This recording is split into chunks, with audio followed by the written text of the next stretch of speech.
Dalam catatan sejarah lahirnya Kabupaten Gorontalo tanggal 26 November tahun 1673 didasarkan pada penandatanganan perjanjian Ikatan Kekeluargaan 5 Kerajaan yang disebut Uduluwo Limo Lopohalaa, yakni Kerajaan Gorontalo, Limboto, Suwawa, Bualemo, dan Atinggolo. Selanjutnya menjadi wilayah pemerintahan Kabupaten Gorontalo yang merupakan kesatuan masyarakat hukum Limo Lopohalaa. 350 tahun lahirnya Kabupaten Gorontalo adalah sebuah usia yang panjang. Telah banyak fase pemerintahan dilewati dari masa ke masa.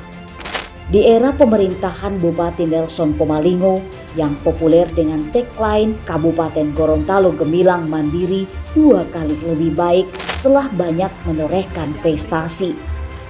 Hal ini dapat dilihat dari berbagai keberhasilan program, kebijakan, dan terobosan yang tercetus.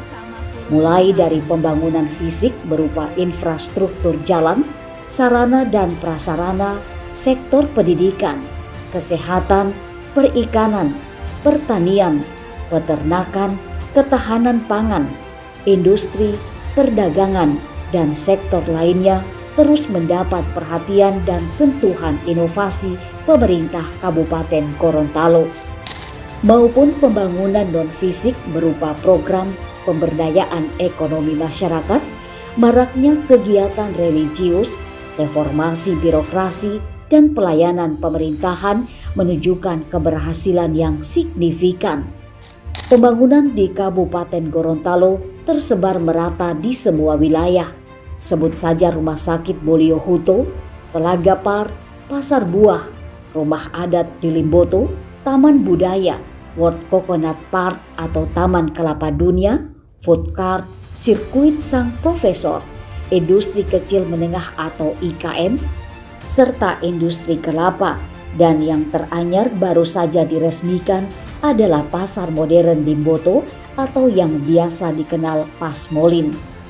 Tidak hanya sampai di situ, bahkan pembangunan jalan yang sulit dilalui dan menjadi dambaan masyarakat sejak lama oleh Bupati Nelson Pomalingo dibangun demi untuk meningkatkan sirkulasi ekonomi masyarakat.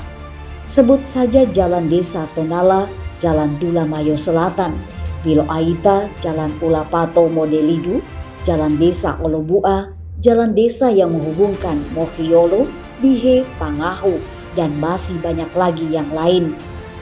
Jika dulu Taman Budaya tidak pernah terlintas dalam benak masyarakat, tapi berkat terobosan pemerintahan Bupati Nelson Pomalingo, Limboto sebagai kota tua yang menjadi pusat Pohalaa Limutu sejak abad 13 kian mengukuhkan eksistensi Gorontalo sebagai daerah adat yang menjunjung tinggi nilai-nilai warisan leluhur Gorontalo.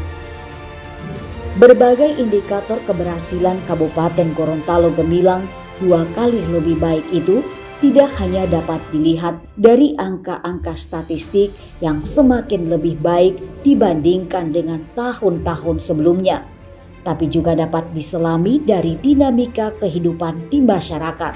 Sebagai gambaran singkat, jika tahun 2020 pasca terbakarnya pasar shopping center hanya sekedar obsesi dan harapan, namun di tahun 2023 ini telah menjelma menjadi pasar modern yang tidak hanya menjadi sumber penghasilan dan sumber penghidupan bagi masyarakat, tapi juga menghadirkan sisi lain yang bernuansa estetik yang kian memperkaya khasanah kota Limboto yang semakin dinamis.